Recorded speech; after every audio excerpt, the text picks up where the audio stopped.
खुलुमबाय साफ्रोम नायगिरि नोंथांमोनखौ बरायनाय जाबाय जोंनि बड'लेण्ड एफेयार्स चेनेलनि गेजेरजों। दिनैनि बे आयदाया जोंनि थाखाय जोबोद गोनांथि, जायखौ जों जिके थामहिनबा जेनेरेल नलेज होननानै मोनथिनाय जायो। गोनांथिखौ लानानै जों बे चेनेलनि गेजेरजों माखासे जिकेनि सोंनाय फिन्नायफोरखौ लानानै फैदों। मोनफा भिडिअ'आव गासै मोन 15 सोंनाय फिन्नायजों भिडिअ'खौ पार्ट 1 पार्ट 2 खालामनाय जादों। बैफोर सोंनाय फिन्नायफ्रा गभर्नमेन्ट जब कम्पिटिटिभ एग्जामफोराव फैबाय थानायखौ जों नुनो मोनो। फै बिदिब्ला मोनफा मोनफायै जों नायलांदोनि। से नम्बर सोंलुआव दङ who was the first British commissioner of Assam? आसामनि गिबि ब्रिटिश कमिशनारा सोरमोन? अप्शनाव दङ Francis Jenkins, David Scott, Henry Hopkinson, Thomas Campbell Robertson. फिननाया जादों डेभिड स्कट।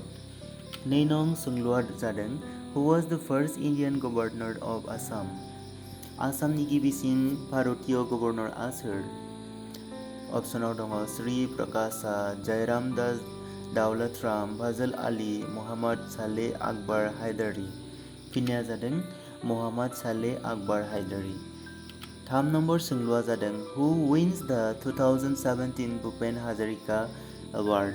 सोर 2017 भुपेन हाजरिका एवार्डखौ देरहादोंमोन? अप्शना जादों हिरेन गहाइन, होमेन बरगहाइन, लाव मजाव, येसी दर्जी थंसी। फिननाया जादों येसी दर्जी थंसी। 4 नम्बर सोंलुआ जादों व्हिच वन वाज द फर्स्ट कैपिटल अफ द चुटिया किंगडम? गाहायनि बबे मोनसेया चुटिया राजानि सेथि राजथावनिमोन?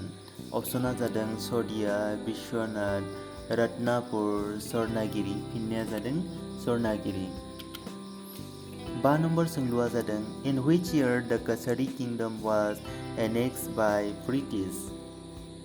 माबे मायथाइयाव कछारी राजानि खुंथाया ब्रिटिशनि सिङाव थांदोंमोन? अप्शनाव दङ 1826, 1828, 1832, 1834। फिननाया जादों 1832। 6 नम्बर सोंलुआव दङ the first railway line in Assam was established in the year? आसामाव फार्स्ट रेलवे लाइनआ गायसनजादोंमोन।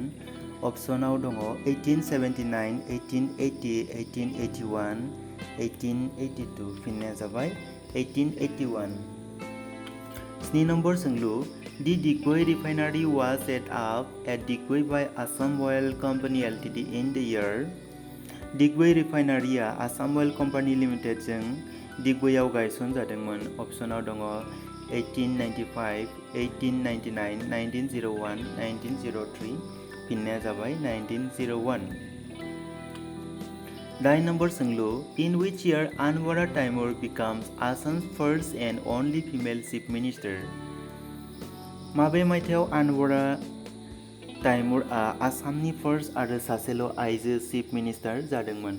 अप्शनाव दङ 1979, 1980, 1921, 1982। फिननाया जाबाय 1918। 9 नम्बर सोंलु व्हिच वन इज द स्टेट बार्ड अफ आसाम? गाहायनि माबे मोनसेया आसाम हादरनि दाउ? अप्शनाव दङ लाइसान डाक, रुफस नेकेड हर्नबिल, पिंक हेडेड डाक, व्हाइट विंग वुड डाक। फिननाया जाबाय व्हाइट विंग वुड डाक। 10 नम्बर सोंलु दि टोटेल लेंथ अफ द धला-शदिया ब्रिज इज? धला-शदिया दालांनि गासै लावथाइया जादों 7.45 किलोमिटार्स, 8.25 किलोमिटार्स, 9.15 किलोमिटार्स, 10.10 किलोमिटार्स। फिननाया जाबाय 9.15 किलोमिटार्स।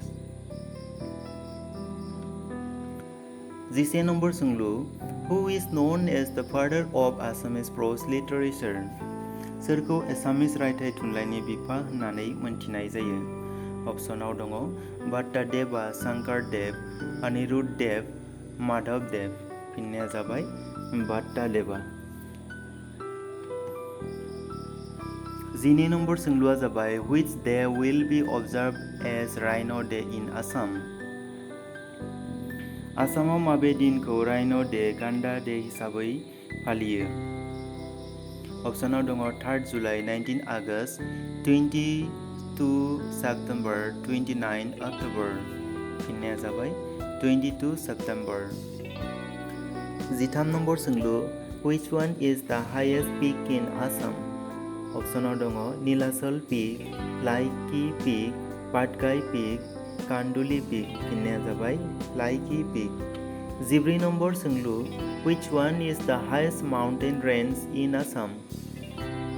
अपसनाव दङ Patkai range, Namcha range, Barail range, बेटारटली रेन्ज। फिननाया जाबाय बाराइल रेन्ज।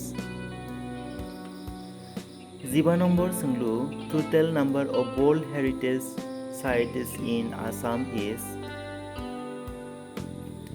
अपसनाव दङ 1, 2, 3, 5। फिननाया जाबाय 2। सेकेन्ड पार्ट एबा नैथि खोन्दोखौ नायनो थाखाय नोंथांमोना चेनेलखौ साबस्क्राइब खालामनानै लागोन।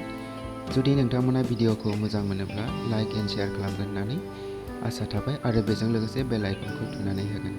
एसेनोसै, गोजोन्थों।